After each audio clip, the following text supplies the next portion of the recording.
Antropología filosófica. Arnold Gehlen. Introducción. El matrimonio entre naturaleza y espíritu. Gehlen.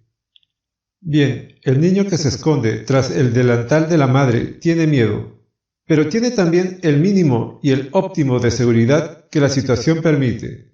Señor Adorno, usted verá aquí seguramente otra vez el problema de la mayoría de edad. Pero ¿cree usted realmente que se puede cargar a todos los hombres con la problemática de fondo, con el dispendio de reflexión, con los errores vitales de profundas consecuencias que hemos cometido queriendo escabullirnos y liberarnos? Me gustaría mucho saberlo. Adorno. Sobre esto, solo puedo contestarle sencillamente sí.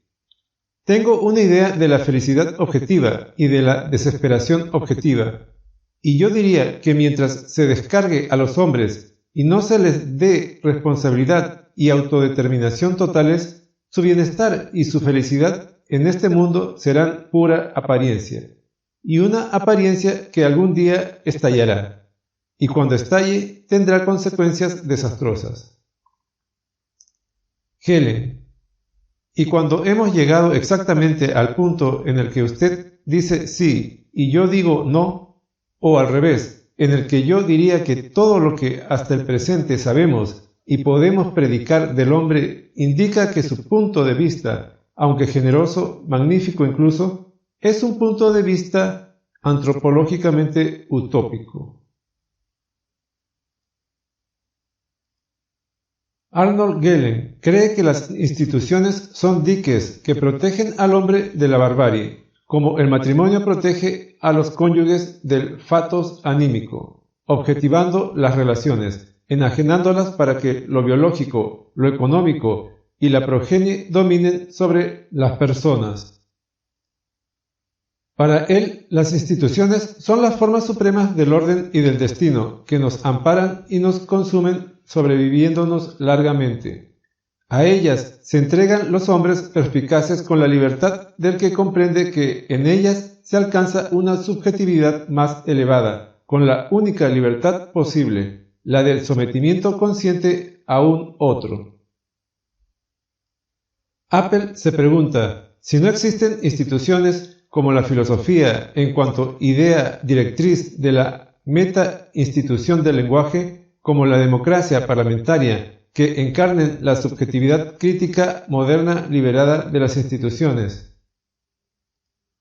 Gehlen contesta que no se puede ser Esculapio y Sócrates a la vez, que no se pueden fundar dialécticamente las instituciones al modo de Platón. Sin embargo, el mismo Gehlen sigue haciendo filosofía, una filosofía superior que se ocupa del matrimonio entre naturaleza y espíritu, novalis. Como si un nuevo Sócrates presocrático reclamara dialécticamente a Esculapio. A la pregunta cínica entre los críticos de la Ilustración sobre la servidumbre voluntaria, a la pregunta de si la mayoría de los hombres no son como niños que necesitan esconderse tras el delantal de las instituciones establecidas, se opondría hoy otra que Gehlen no puede hacerse. Han llegado a ser nuestras macroinstituciones tan sutiles que buscan y producen los hombres menores de edad que necesitan proteger para justificarse, los encuentran y los mantienen en lo que son, mera repetición de su miserable existencia, haciéndoles creer que son libres, libres en cuanto no sometidos a ellas. El matrimonio entre naturaleza y espíritu ha dado paso a un contrato entre una macrocultura natural y una naturaleza cultural donde lo torturado por esa institución de conveniencia apenas ha comenzado a estallar.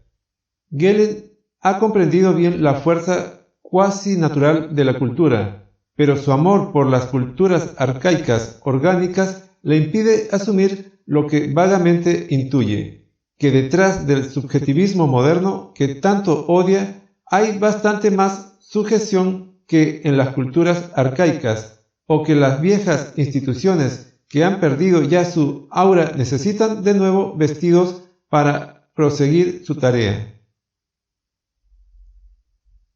Gehlen no ha explicado el divorcio al que ha sido impulsado el viejo matrimonio entre naturaleza y cultura, bajo la apariencia de una confianza en las ciencias, en la sociología, en la biología, en una filosofía empírica.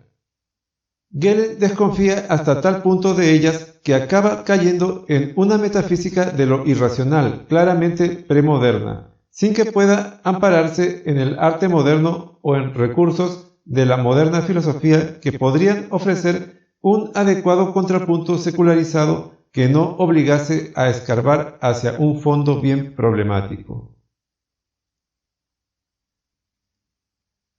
Un ser activo.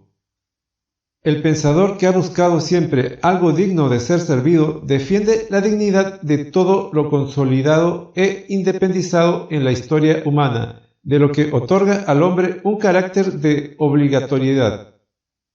Se entrega a la indignidad de la vieja servidumbre, acaso con el consuelo de creerse entre los que deciden, precisamente quien dice que no se puede ser Sócrates y Esculapio. La única razón que enarbola Gehlen para justificar el sometimiento está en lo que llama la peligrosidad constitucional del hombre, en una monstruosa naturaleza carente de instintos, en la desmesura de un excedente impulsivo, incapaz de ser satisfecho, y que le arroja una vez y otra vez a situaciones arriesgadas donde se procura medios para vivir. La idea gehliana del hombre como ser activo se opone tanto al cartesianismo como a la imagen clásica del hombre como animal racional. La conciencia es entendida como fase de la acción, al modo del pragmatismo americano, pero de un pragmatismo que Gehlen confronta con el idealismo alemán. Lo que hace posible la reflexión, incluso la más pura, es el sistema de actividades bien conformadas y establecidas que libera energía hacia afuera. Es una infraestructura sensomotriz la que permite que se haga la luz donde aquella lo necesita, especialmente cuando frente a otros animales no aparece como cerrada, como programada por medio de instintos, patrones sensoriales o figuras cinéticas. La conciencia o la razón surgen del proceso vital frenado, allí donde la percepción encuentra estímulos que exigen una dirección con vistas a lo lejano, o donde la irritación vital, producida por necesidades o indigencias, por obstáculos y resistencias al proceso vital, obliga a buscar satisfacción o requiere protección. La conciencia no alcanza a iluminar lo que la sostiene, salvo en la medida en que eso la necesita. Gehlen recupera la idea nietzscheana de una conciencia como superficie, de una actividad especializada vuelta hacia afuera que sólo responde a las exigencias del proceso vital. Todos los procesos vitales interiores, o que no quedan frenados, son inconscientes, están lejos del foco luminoso de la conciencia. Siguiendo a Nietzsche, afirma Gehlen que la gran razón del cuerpo tiene como instrumento suyo a la pequeña razón que se llama espíritu. Sin embargo, Gehlen no considera, como el Nietzsche que sigue a Diderot o a Rousseau, que el hombre, en cuanto animal que medita, sea por ello un ser depravado, que pudiera prescindir de la conciencia en un proceso vital no reprimido.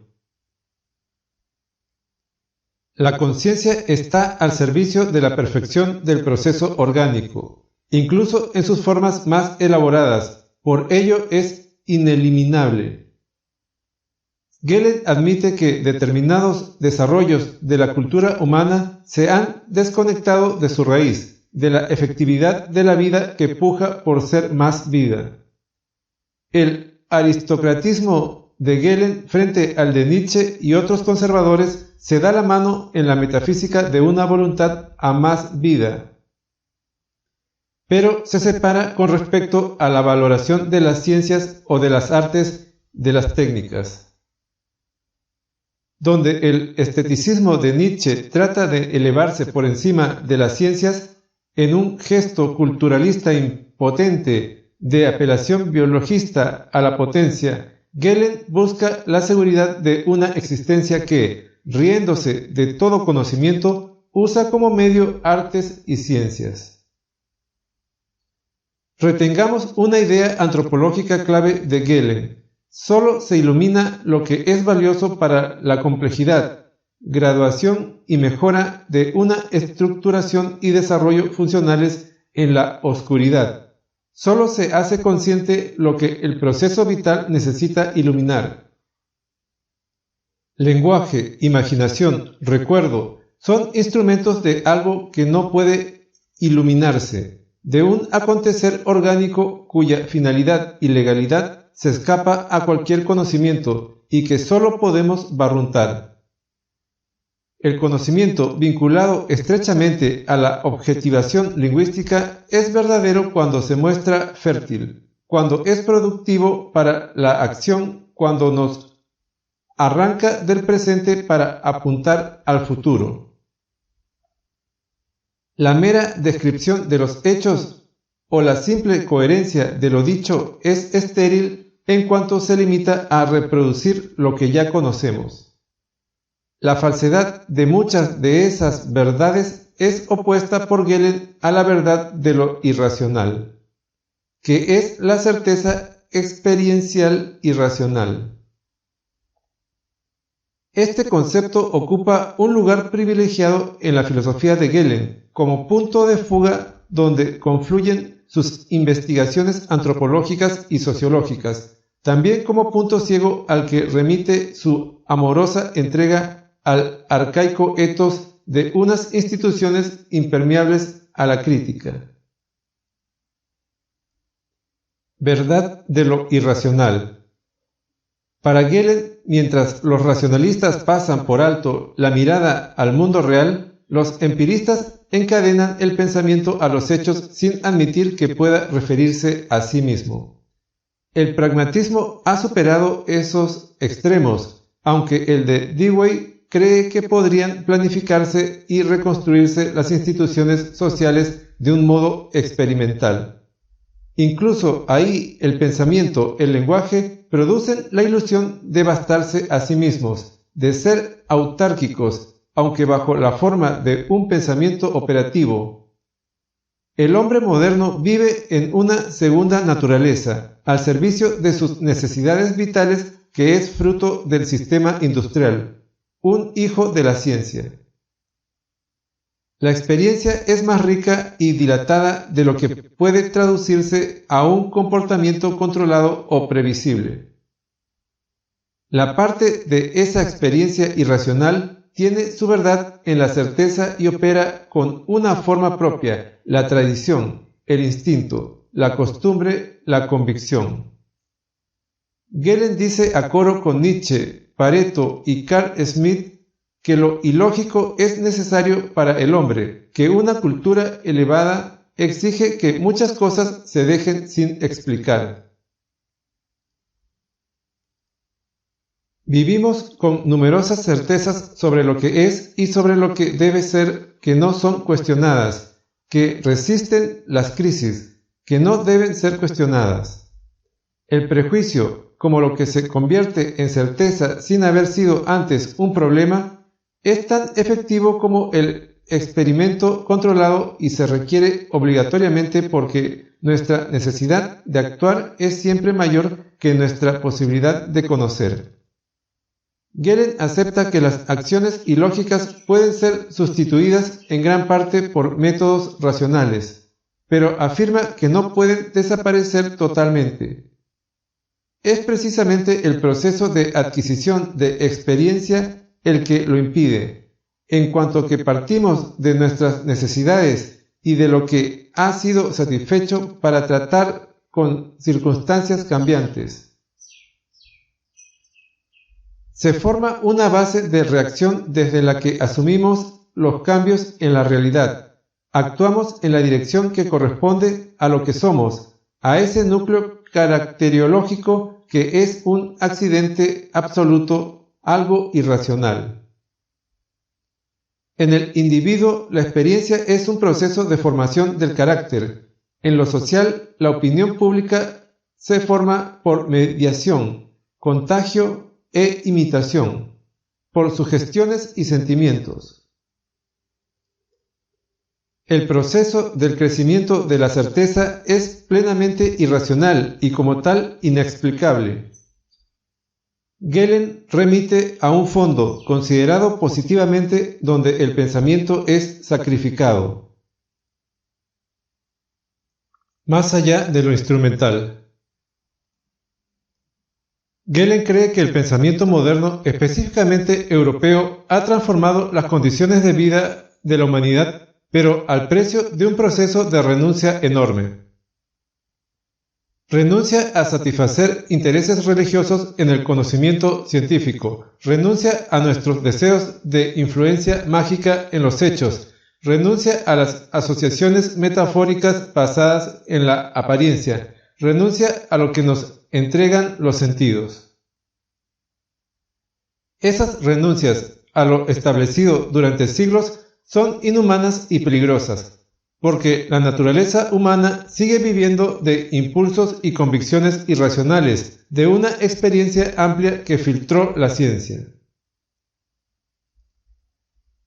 La ciencia, la técnica y la industria no pueden, en cuanto superestructura autónoma, convertirse en un sistema de dirección o de orientación en el mundo que otorgue una auténtica fuerza motivadora. La unilateralidad del ethos científico tiene un escaso poder para formar instituciones. Gehlen recuerda los primeros pasos de una reacción emocional contra la ciencia hace más de 200 años, una reacción que quedó aislada, pero que muestra un fenómeno fundamental. Es el riesgo de la descarga, el peligro constitucional del hombre.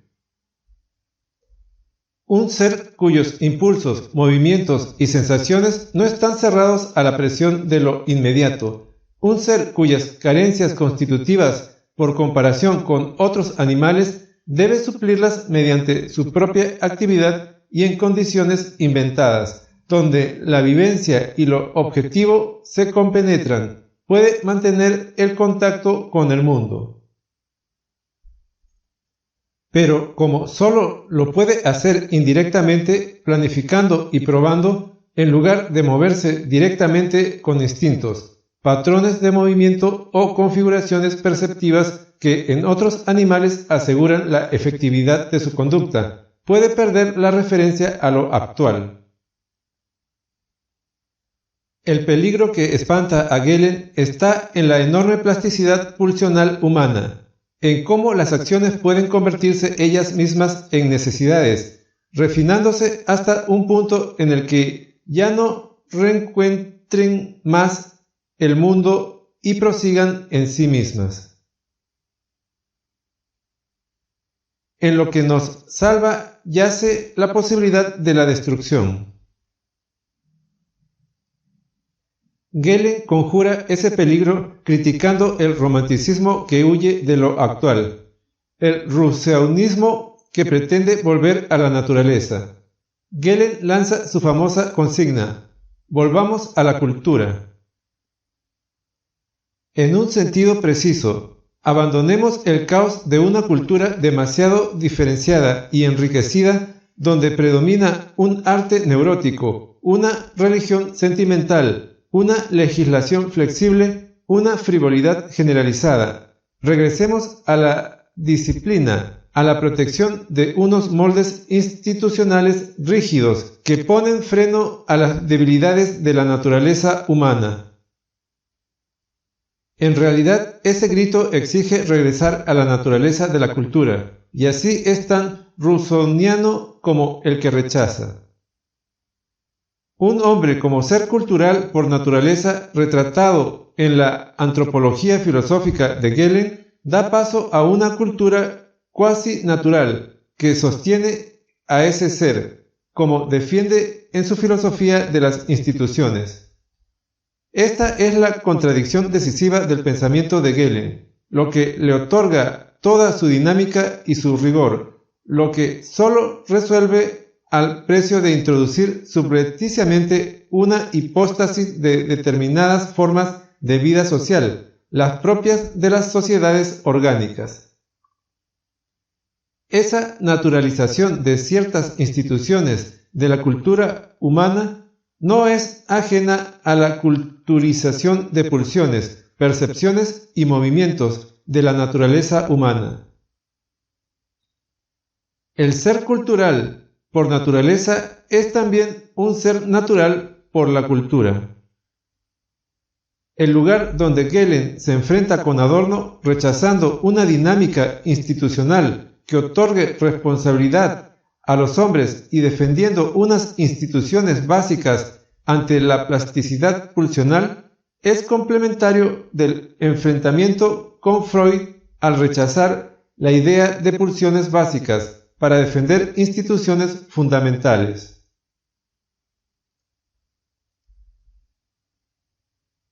En ningún momento Gehlen se pregunta si el peligro constitucional no pudiera depender del institucional. Donde yace el peligro habita también la posibilidad de salvación. Gehlen no deja de pasar rozando ese espacio.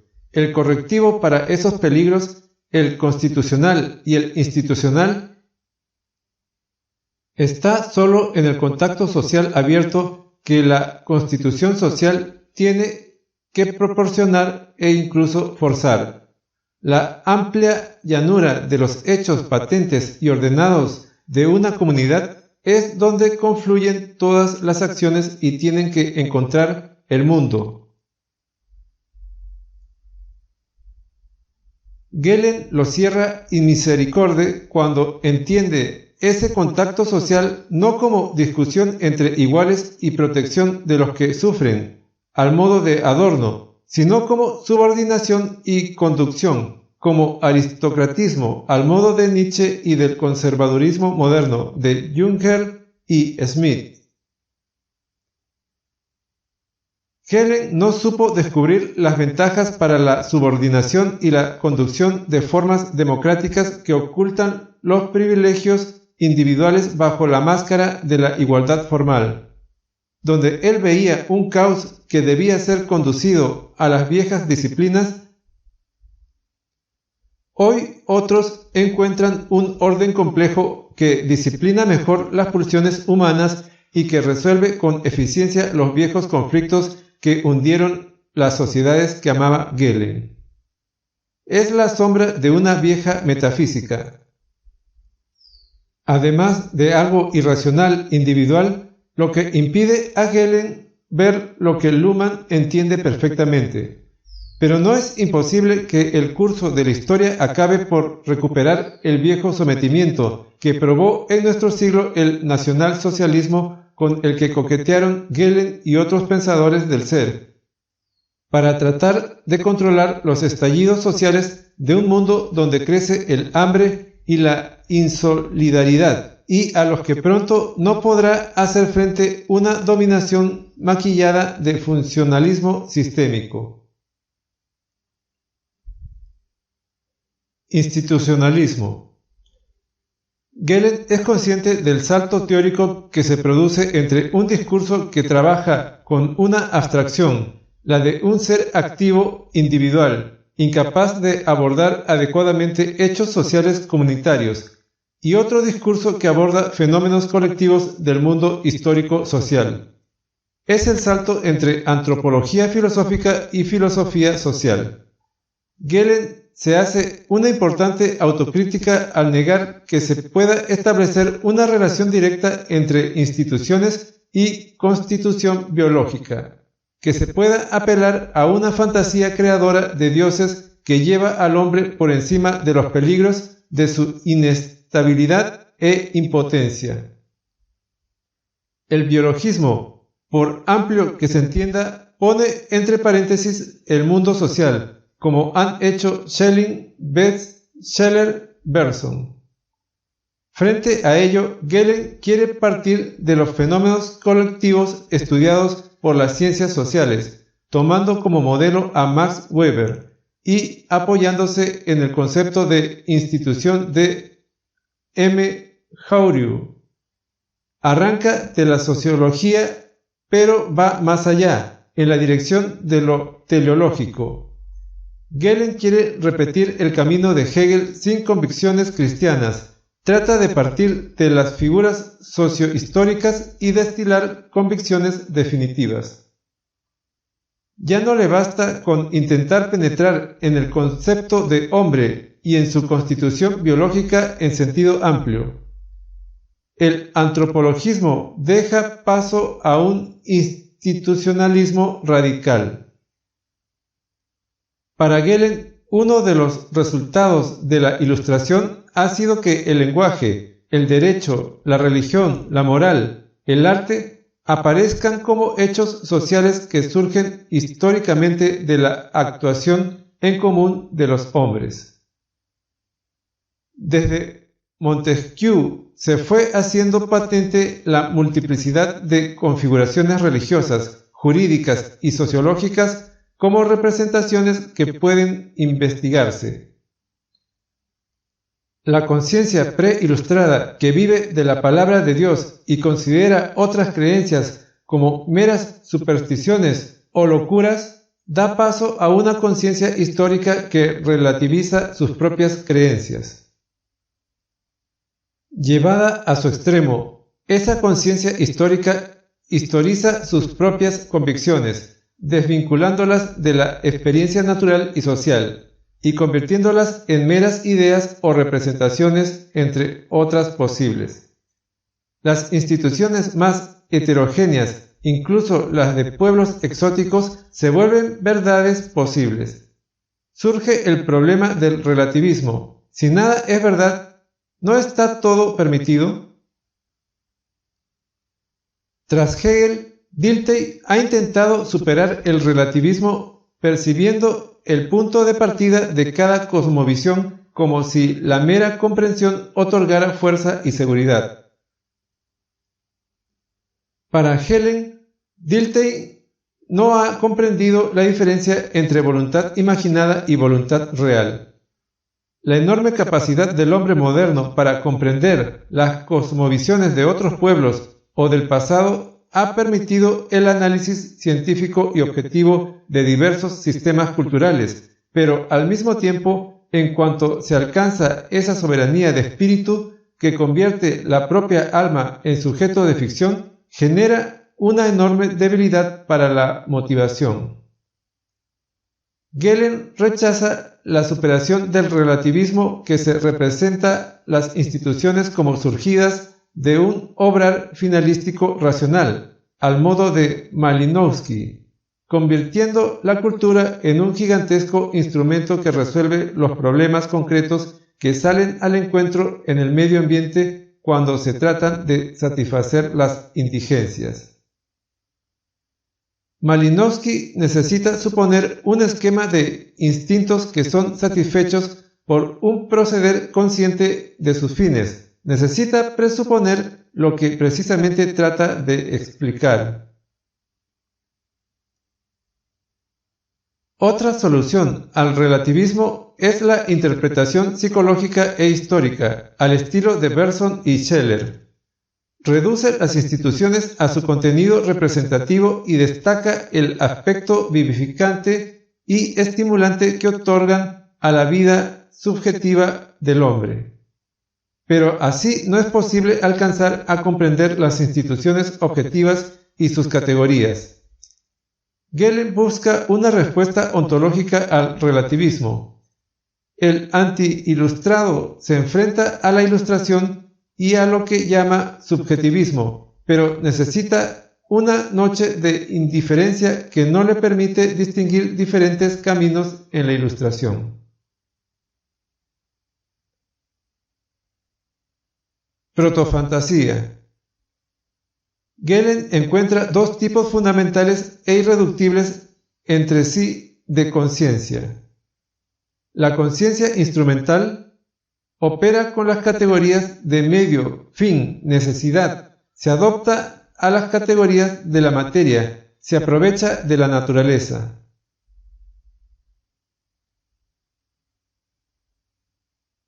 Mostrando un dinamismo tan enorme en nuestra cultura que permite comprobar el modo preciso en que nuestro intelecto se adecúa a las leyes de la naturaleza. Su opuesto no es la conciencia histórico-psicológica. Esta es para Gehlen un apéndice de aquella, una extensión de la conciencia instrumental aplicada a la comprensión histórica, también un mecanismo de compensación producido por el desenfreno sin límites del comportamiento instrumental, una mutación consecuente de la vida interior causada por la ruina de las instituciones y la desintegración social. Como apéndice de la técnica, no puede sino comprender instrumentalmente las instituciones objetivas y sus categorías. El desarrollo de lo instrumental corre paralelo al impulso a poseer o consumir, pero no agota el dominio del espíritu humano.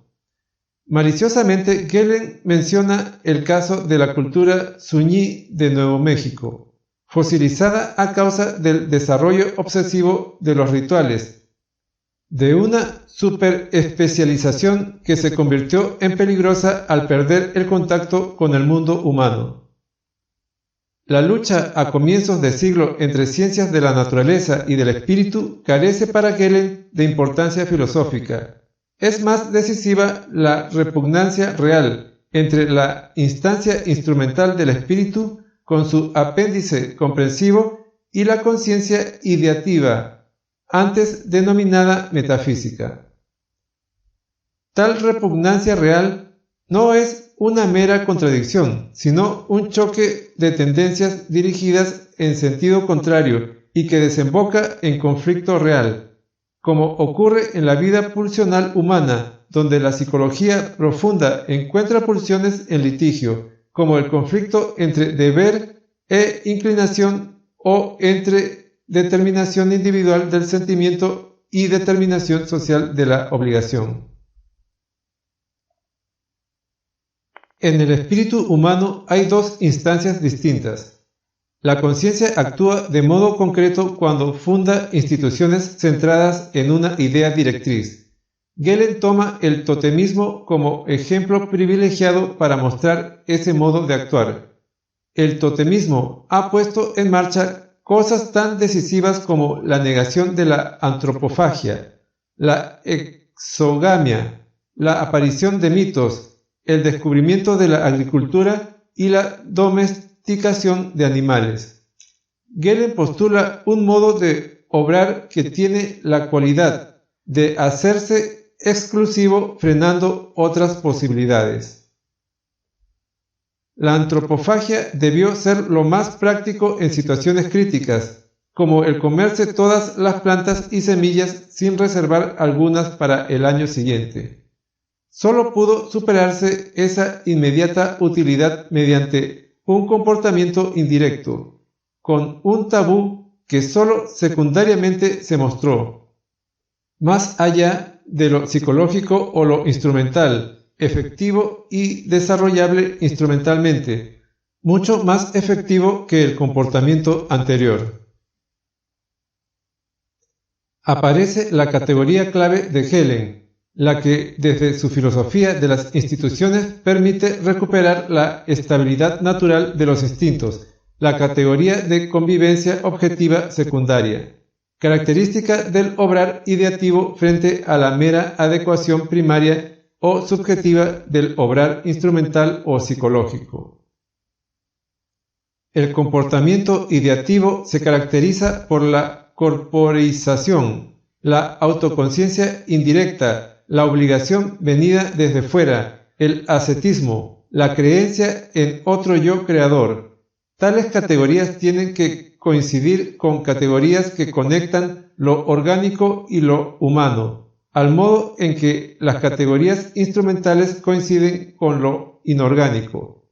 El acierto de la conciencia ideativa se siente como bendición o consagración, se percibe en la duración de las instituciones elementales, cuya tarea está en mantener su idea directriz contra las pulsiones. La conciencia instrumental es incapaz de fundar instituciones estables, porque para alcanzar una utilidad secundaria tienen que ir contra la utilidad inmediata.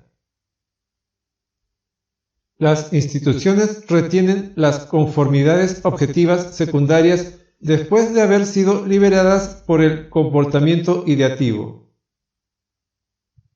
Tras la modestia de un pensamiento que debe reconocer la dificultad que tiene para atrapar directamente o en la mera representación las ideas directrices que acepta que la investigación empírica es indispensable, Gehlen afirma que la meta de su filosofía es encontrar las instituciones fundamentales y sus ideas directrices.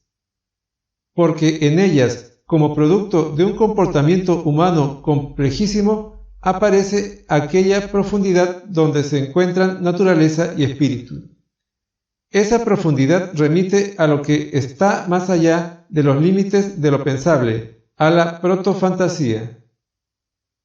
Potencia de la vida a más vida, obligación indeterminada que se bosqueja sin éxito en símbolos como los del superhombre nietzscheano o con la voluntad de poder, meras metáforas abstractas.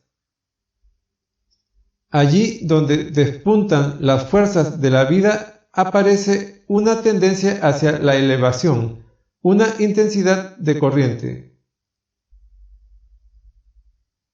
Esa es una de las fuentes del arte para Gehlen, la fuente que le permite mostrar plásticamente el bosquejo de la idealidad vital del proceso de perfección al que impulsa la protofantasía, y lo que hace posible una traslación hasta esa profundidad, también una de las fuentes de la religión.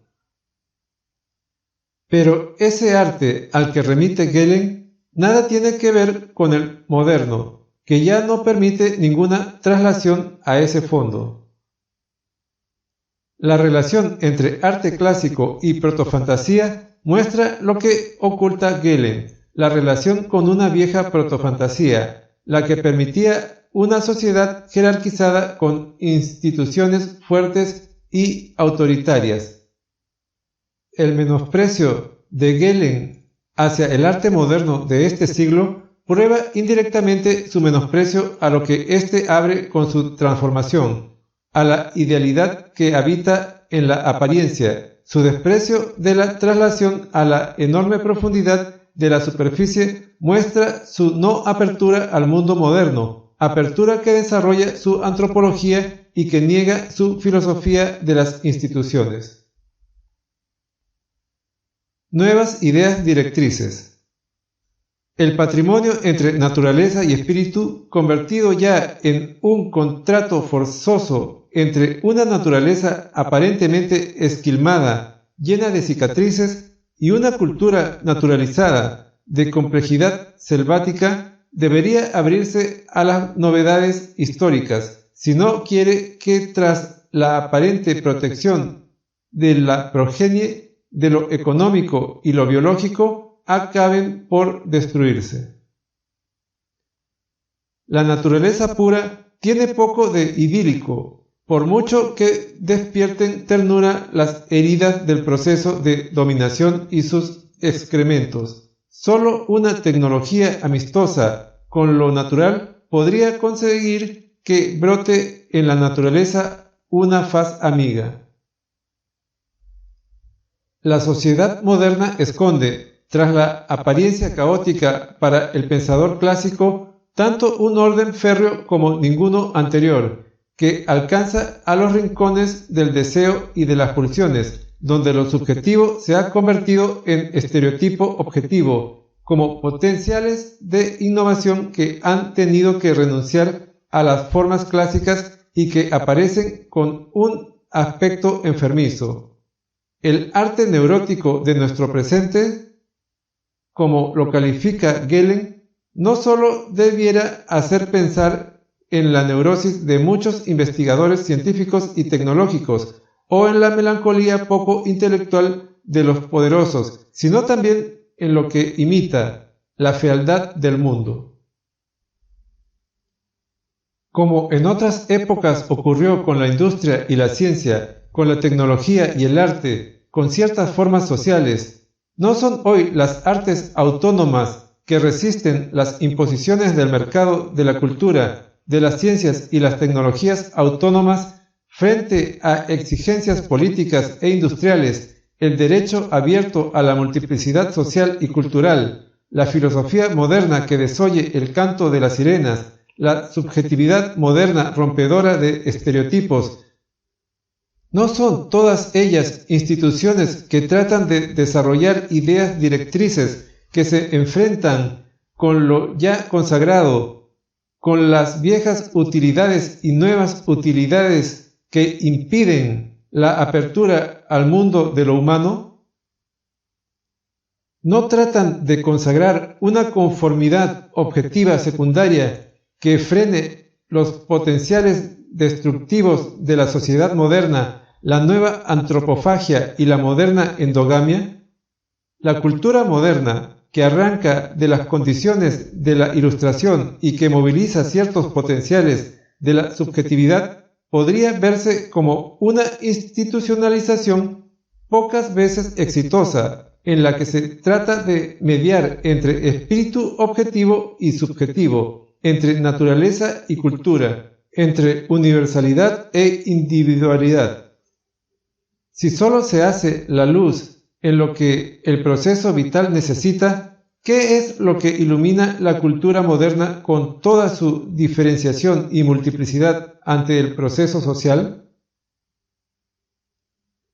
En la protofantasía hegeliana, fondo de su abismo metafísico, solo habita el devorar y ser devorado, la brutalidad de la naturaleza vestida de cultura. Por eso es tan sencillo retraducir las viejas categorías metafísicas que usa, aparentemente oscuras, a la claridad de los principios de la selección darwiniana, pero aplicados a la cultura, como ha hecho Lorenz.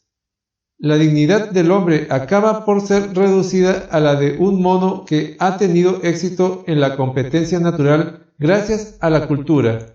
Termina por convertirse en la indignidad de quien no trata de extender ese éxito hasta donde la cultura conserva un rasgo de naturaleza, hasta donde olvida lo que la impulsó desde hace millones de años como negación de su opuesto, hasta las afinidades electivas Goethe que sostienen o cuestionan cualquier matrimonio, cualquier institución. Gehlen no ha conseguido pensar en la reconciliación entre naturaleza y cultura, más allá del dominio de la naturaleza. A. Aguilera. De la subjetividad podría verse como una institucionalización pocas veces exitosa, en la que se trata de mediar entre espíritu objetivo y subjetivo, entre naturaleza y cultura, entre universalidad e individualidad. Si solo se hace la luz en lo que el proceso vital necesita, ¿qué es lo que ilumina la cultura moderna con toda su diferenciación y multiplicidad ante el proceso social? En la protofantasía hegeliana, fondo de su abismo metafísico, solo habita el devorar y ser devorado, la brutalidad de la naturaleza vestida de cultura. Por eso es tan sencillo retraducir las viejas categorías metafísicas que usa, aparentemente oscuras, a la claridad de los principios de la selección darwiniana, pero aplicados a la cultura, como ha hecho Lorenz. La dignidad del hombre acaba por ser reducida a la de un mono que ha tenido éxito en la competencia natural gracias a la cultura. Termina por convertirse en la indignidad de quien no trata de extender ese éxito hasta donde la cultura conserva un rasgo de naturaleza, hasta donde olvida lo que la impulsó desde hace millones de años como negación de su opuesto, hasta las afinidades electivas Goethe que sostienen o cuestionan cualquier matrimonio, cualquier institución. Gehlen no ha conseguido pensar en la reconciliación entre naturaleza y cultura, más allá del dominio de la naturaleza. A. Aguilera.